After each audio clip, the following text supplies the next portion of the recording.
Hello and welcome back to Let's Play Deadfire, with me, Bring It On. Let's return and report to the Animancers. Let them know that Reimergon is not happy. Watcher, can you hear me? You raise your head to find yourself surrounded by anxious faces. Juan withdraws the finger currently prodding at your temple and nearly stumbles backwards. Oh, thank the gods. Thank Helia. Merla, you had us in a panic. Juan sets a hand to her chest and fans herself with the other. I don't have to tell you it didn't work. The current spiked and you went completely still, breathing but nothing else. We sent for the physician. Myself, I was about to try throwing some water in your face. What happened? Did you feel any pain? Do you remember anything? I think I ended up in the beyond. Juan raises a brow, but the other Animancers look at you with undisguised curiosity, even awe. What was it like? It's not our first time there, so shrug. While you speak, one of the researchers prods you gently with a copper rod. You hear the device in his hand give a high, piercing whine. Well, now what? Sientere, Watcher, truly. It seemed we sent your mind further afield than intended, and without the rest of you in tow. Not entirely outside our predictions, but not the result we wanted. We have stipend for volunteers. You're welcome to the sum of it. I hope it goes some way toward earning your forgiveness. Just as I hope this hasn't put you off helping us.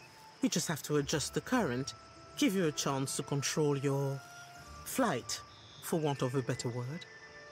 We're all very glad you're in one piece. We'll have a look at the machines, figure out what went wrong. Until then, I'm sure our friends at headquarters will want an update, and to see I haven't done you any permanent harm.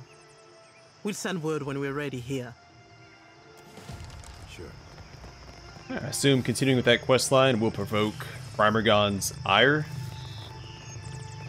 And I know I go back and forth with how I pronounce Reimergon's name, because the correct pronunciation is Reimergon. But I prefer Reimergon, because it sounds like Rime Frost. He seems to always be accompanied by a blizzard. Or just the cold in general.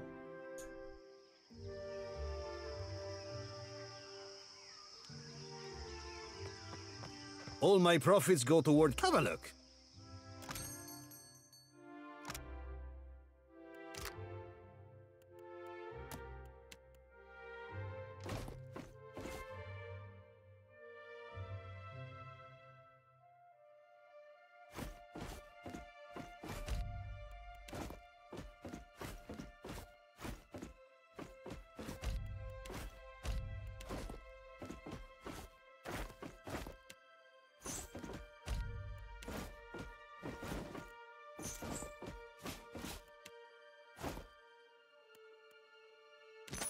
Yeah, we just made a few bucks off that. And I am interested in this. Let's go ahead and grab that. And the Animancy Cat.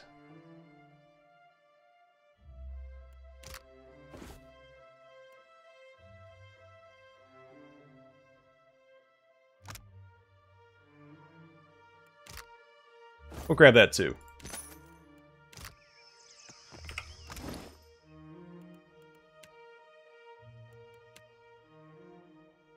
So the potion belt.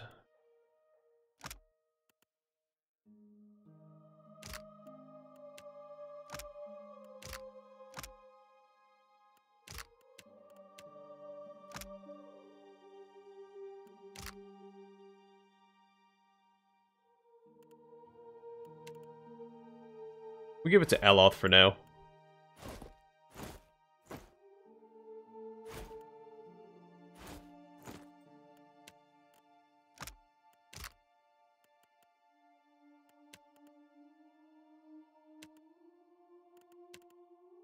What if these rings stack?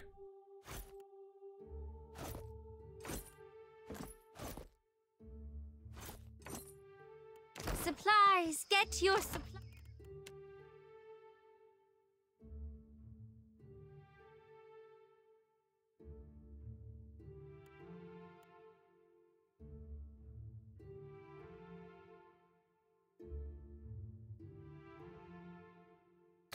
I don't see why it wouldn't. Here.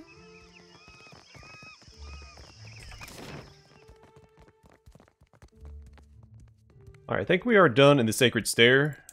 So let's go to Periki's Overlook. Yeah, I pronounce Rymergon's name like I pronounce Wile's name, in a way that I think fits their theme a little more, or what they represent. I believe Wile's correct pronunciation is whale. But Wile sounds like the question why.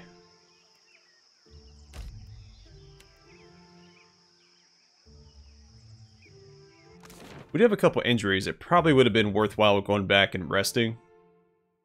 Also to get the buffs.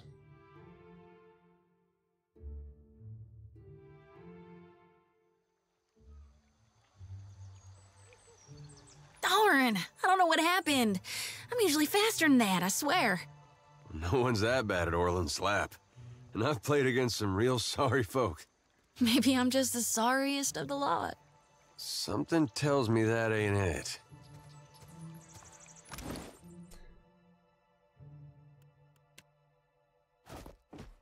Alright, so I want a bonus to Insight and Metaphysics, or Metaphysics and Arcana. I'm gonna go with the Animancy Cat.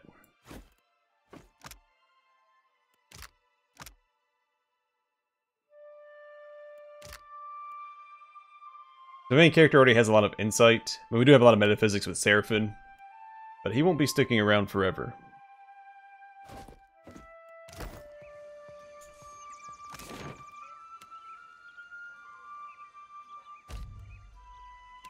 We're also going to go back and rest real quick. Clear out our injuries after that slog through the Hanging Sepulchres.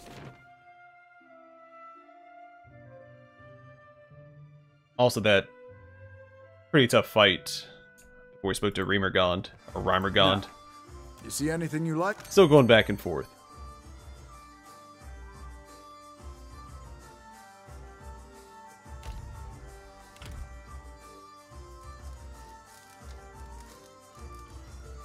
It's a pricey room, but +3 to dexterity. That alone is worth it.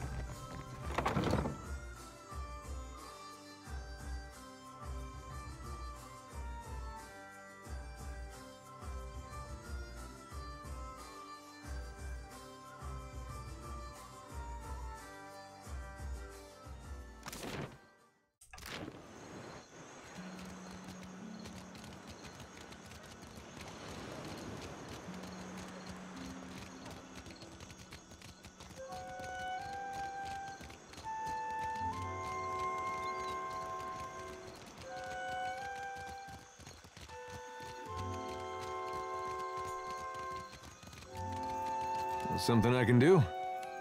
Of course.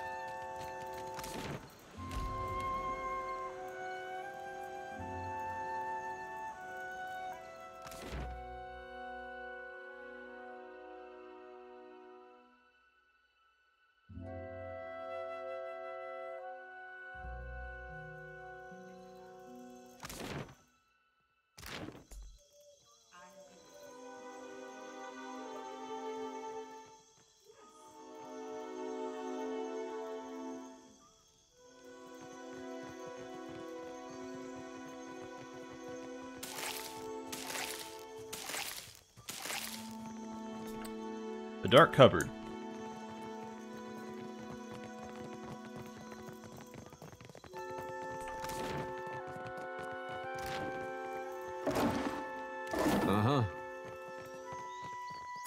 Let's go to Wheatsley's Exotic Herbs.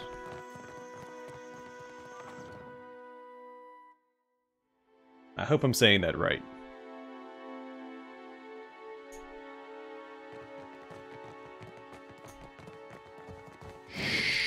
I'll see what I can do.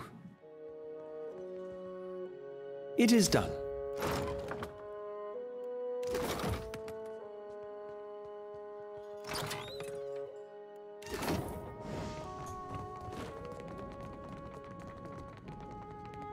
Why, hello. Kutstili at your service. It's Teely. She sets down her pruning shears and looks you up and down with a warm smile. I can tell that you're new to the Deadfire. Maybe you're still getting your bearings? Some of my herbs can help with seasickness or worse afflictions. What makes you think I got here recently? It's nothing personal. You just have that taking everything in look about you. Give it time. It'll pass. She reaches to brush a curl of fur behind her ear. Her gaze wanders toward Seraphine and lingers there, as she pulls her focus back to you, blushing slightly. Oh, ain't no shame in looking, lass. Flashing a crooked grin, Seraphine bows to the herbalist. What brings an herbalist to Periki's Overlook? Money is the obvious answer, but I don't think that's what you're after. She smiles. Yes, I'm an herbalist, but I also pride myself as a florist. I think the city liked the idea of putting a flower shop somewhere visible. It's ostentatious, really. Probably the same reason why we have a magic shop next door. Periki's Overlook is a great big splash of culture and innovation, there to show travelers that the Huana are ready for the world at large. She shrugs. Show me what you have for sale. Ooh, apothecary's gloves. And we can afford it. So he gets +1 to dexterity, +2 to alchemy. These thin gloves allow for fine movement of the fingers. The supple leather has been alchemically treated to provide protection from harmful compounds, thorns, and the other small hazards associated with the apothecary's trade.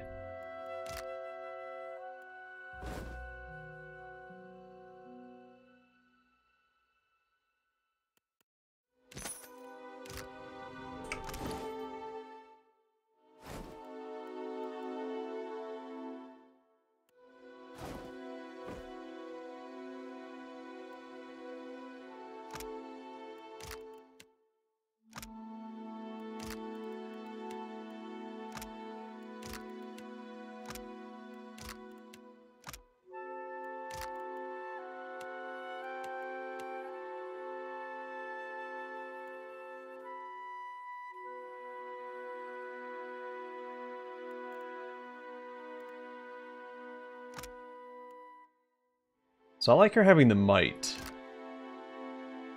Dexterity might be useful in Aloth, though.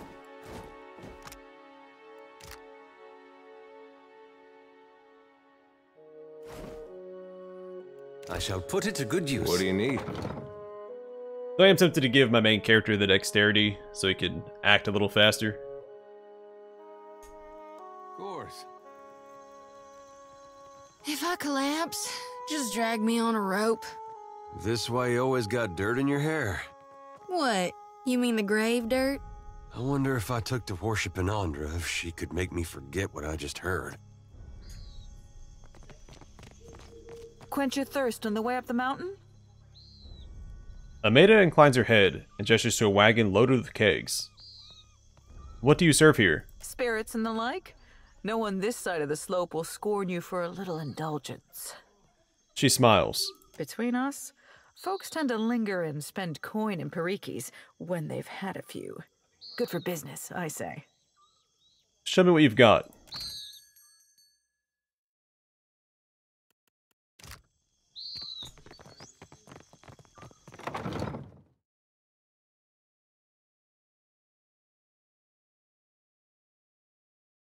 Or I'd be taking half this back to the sorcerer.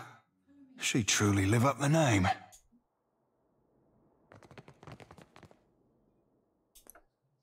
These exotic spices sting your eyes when you lean in to examine.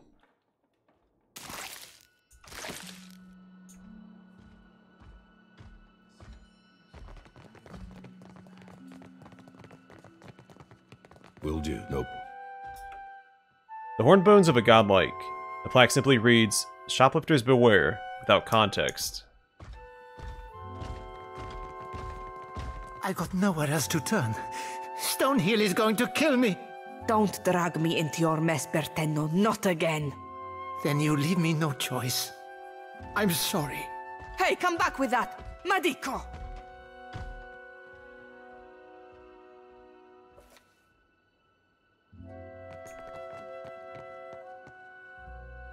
Oh, didn't read this one.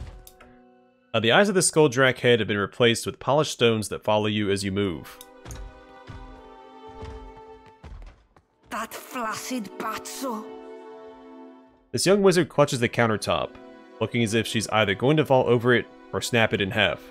Imp, you had none of that, Hack? Yet mutters to himself in a dark, guttural tone. That's what I thought. What am I going to do? Think, Facina. She grabs a fistful of her hair and sighs. What was that all about? My postenago of a lover stole Rokawa's fingers. The master will kill me if I don't get them back. He must have wanted to raise some fast coin. Arkemir will flay me alive over those damned gloves. Facina cradles her brow and groans. Arcana, Wizard, and Insight. Strange that the constructs didn't attack him for stealing. Is it strange? I don't know. Go consult Arkemir's grimoire if you're that curious. Flustered, she finds any excuse to look elsewhere. Why does he need the money? He said that he's in debt to a Rautayan captain by the name of Hamuto Stoneheel. By all accounts, a deadly serious man. What aren't you telling me? Not that it's any of your business, but Berteno used to spend a lot of late nights here. Facina coughs into her fist and avoids eye contact. I got into the construct's guts and marked off Berteno as a safe visitor so they would not attack him. And before you ask, no, I will never do this again. She crosses her arms resolutely. Why are these gloves so important? You do not know Arkemir, do you? He is as cheap as a Wodican clerk. Whatever he loses from those gloves, he will take out on me. Somehow. I'll get those gloves back for you. You will? If you are expecting some payment or reward, I do need to keep this under wraps. Yeah, say nothing. I shouldn't be so quick to question a good thing. I do not know where Berteno fences his goods, but he mentioned an appointment at the Bra Citadel docks. Facina bites her thumbnail and glares at the door, seeming to wish it would burst off its hinges. Hamuto Stonehill must be as dangerous as he sounds, or else Berteno wouldn't be so panicked. I have questions about your predicament. Berteno stole Rokawa's fingers to pay off his debt. If Arkemir finds out, he will boil me into broth for his imps. Back to my other questions. Suddenly, my whole existence revolves around these gloves. Incredible. Go on, then. Tell me about yourself. I am the apprentice of He of Many Colors. That's plain old Arkemir to you. What few spells I know have names like Arkemir's Dripping Scourge or Arkemir's Malevolent Codpiece. He made me conjure a household staff of imps. Horrible, chittering things. I think it's because he knows I hate them. Facina sighs and waits patiently for you to speak up. You use a lot of honorifics when you talk about Arkemir. He makes me call him by the titles he's earned in his long career. I can also call him by the titles I've made up since the start of my apprenticeship. She grins, glancing left and right. To me, he's the bringer of foul wind, the teeth of suckling imps, and the herald of dirty slippers. Show me what you have for sale. Jernoff's Careful Calamities.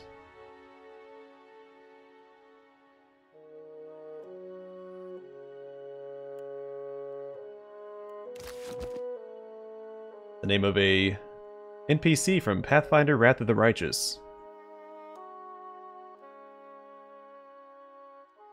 Here we go. The Spine of Thicket Green. Quarterstaff, two-handed. Increased reach, exceptional. Purge Decay. Plus 20% damage against vessels. Plus 5 accuracy against vessels. And Bracken Call. Plus 2 all plant ability power levels. The Gnarled Staff is heavier than it looks, owing to the entwined length of amber and Audra running down its core. Story goes that this was originally the backbone of an ancient Adragon, who, upon noting the advance of outsiders into her forest, sacrificed herself to preserve its health. Many have claimed to possess shards of her petrified remains, and this is hardly the first spine to boast that distinction. Regardless of its origin, This length of wood possesses an uncanny echo of dormant power. Ring of Focused Flame. Plus 10 accuracy with fire attacks. I assume that works with Flames of Devotion, which already gives you 10 accuracy, so that's plus 20 accuracy with Flames of Devotion. The garnet at the heart of this pewter band has been polished to the quality of a lens. It gleams just as bright by the light of a flickering candle as in direct sunlight. Flames seem to bloom when near it, and a simple dismissive gesture causes them to sputter and dim. Lathandra's Devotion. Medium shield. So +1 enemies engaged. It's superb. Hardened Crystal. Minus 15% crit damage taken, and grants Pale Light.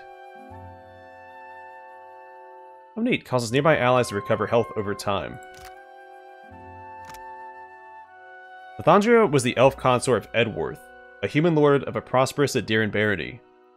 Her marriage with her own elf husband was a cold one and produced no children. It was in Lord Edworth's trueborn son, Matthew, that she found solace.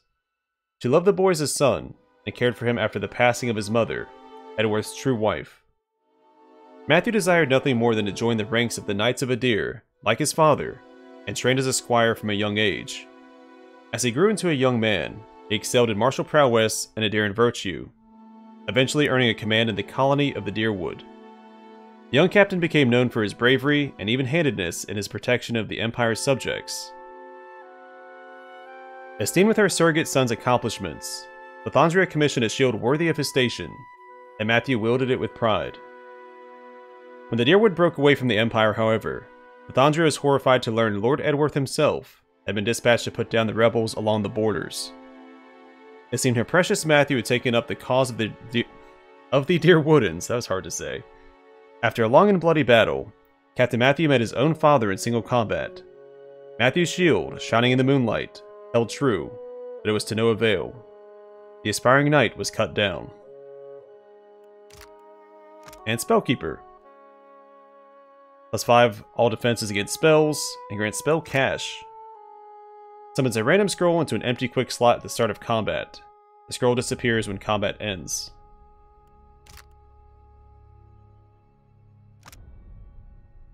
The creator of this belt realized that organization is necessary for a healthy, fulfilled life. In an effort to organize her ever-growing supply of arcane scrolls, she needed a safe, secure place to keep them. Considering the sheer volume of scrolls in her admittedly hoard-like collection, the safe place needed to be essentially infinite in size, but small enough to be handy. A few experimental enchantments later, she created just that. One by one, over the course of many weeks, she tucked each and every scroll she owned into the folds and loops of her Spellkeeper belt. Unfortunately, the scrolls never seemed to come out of the belt in the same order she put them in. In her opinion, this seemed a small price to pay for the peace of mind afforded by a well-organized home. I feel like that's calling out a lot of players there. A lot of stuff here.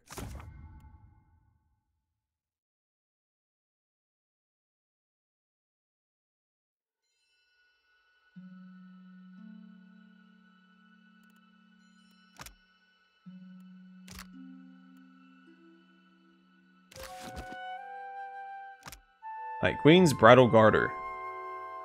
+1 Constitution, and resistance to Dexterity Afflictions.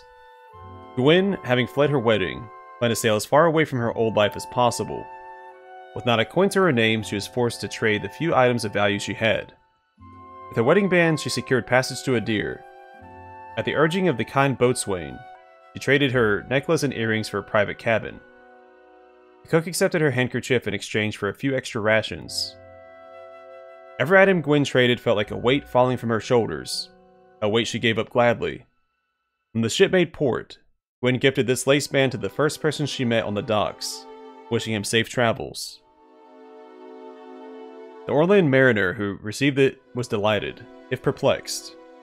He wore it around his waist for many safe, successful voyages, never forgetting the hopeful face of the young woman who gave it to him. And Grimoire of Vaporous Wizardry. Oh, hold on a second. Do these have unique effects and I've just been missing it?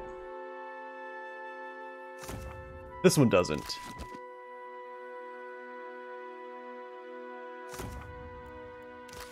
Neither does that one, but this one does. Volatile casting.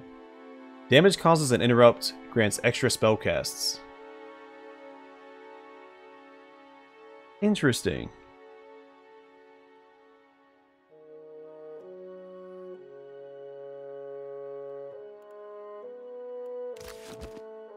It's a little pricey, but it might be worth giving to Aloth. I'll have to look through off camera.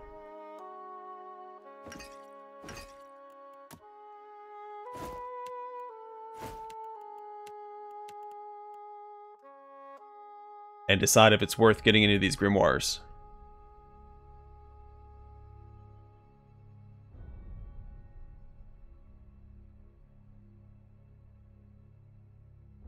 Really interesting. Do I want any of these? Honestly, the little bit of health regeneration from that would be nice. But Adair already has a medium shield. I think the interrupt on that is better than the health regen on this.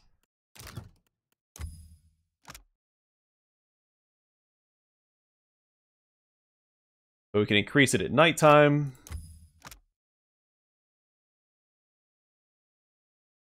And increase defenses, except deflection.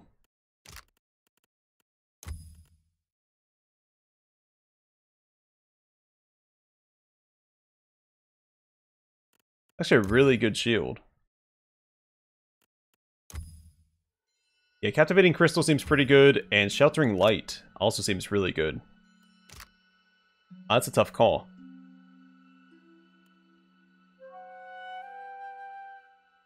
I do have an idea for this shield. But it's so pricey. Oh, we didn't look at Sasha's Singing Scimitar. So it's sharp. So 10% damage to saber attacks. Starts at superb. Prelude. 2% stacking action speed bonus for each held chanter phrase. Then finale. Empowering an invocation returns 3 chanter phrases.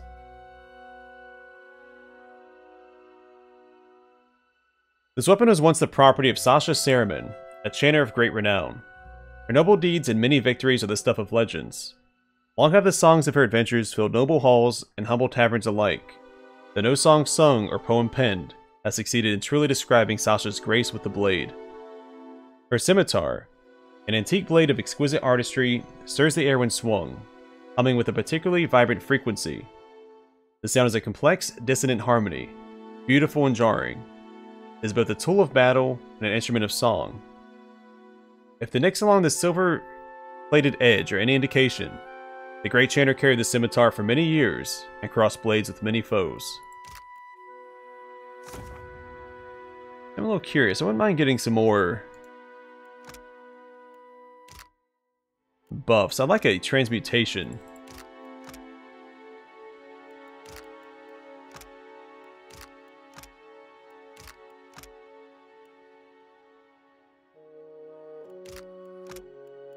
Focus Grimoire for my main character. I'm going to teach him all the illusion spells anyway. He can't cast enchanting. Wait, is it enchanting and what else? Let's buy that stuff in case we need it.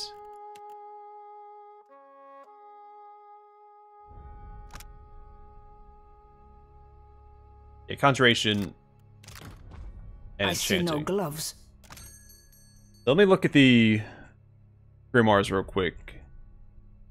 And hopefully she sells one that has a lot of transmutation spells in it.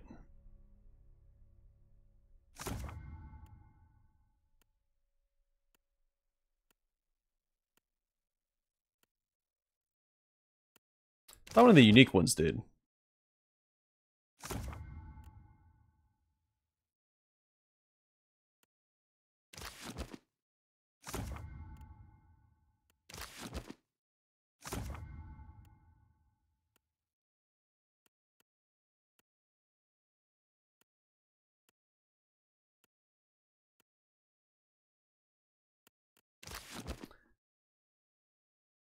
Sorry, this is taking a little longer than I anticipated, but there's a lot of good stuff here.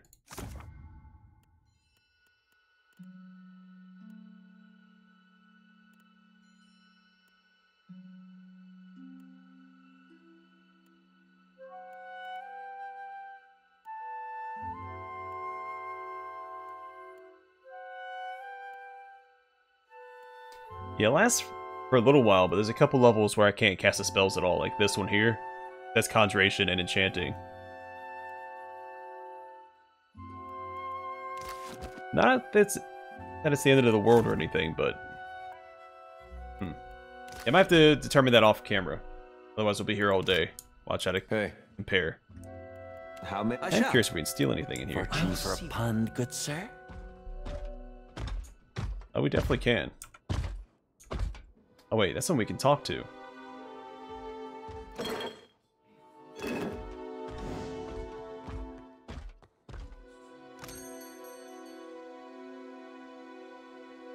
Oh, okay.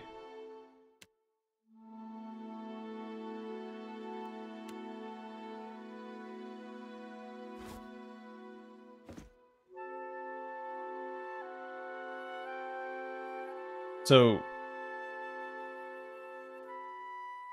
you sacrifice the pet for what? To change the appearance of other pets? So it looks like I can't see what this does until I actually sacrifice my pets. I'm not doing that. Yes? It might be worth it later on, but insist. definitely not yet. What? What? We can go upstairs to the living quarter.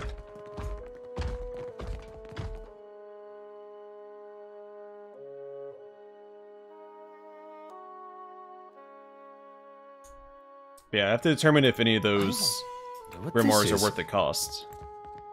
Dim in the lantern. Subtle indeed. It is done.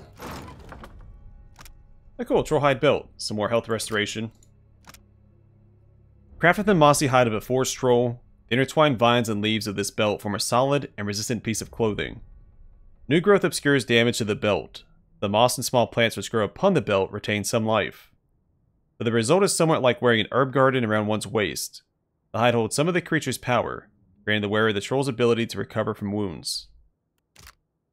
And some money. That might be worth giving to Adair. To keep leaning into his... Pretty good too.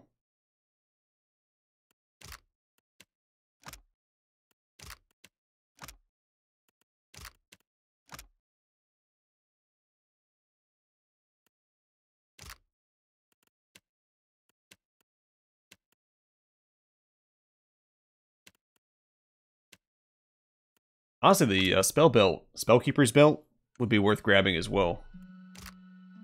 I'm assuming there's no limit on what type of scroll you can possibly get. Yeah, the health regen... I mean, he already has it, so is it really worth it? Honestly, it might be more valuable in my main character. The athletics gives you one big heal, but if you're constantly taking health, and as tanky as he is, this might be the better option. So I think it's a fairly tough call, but...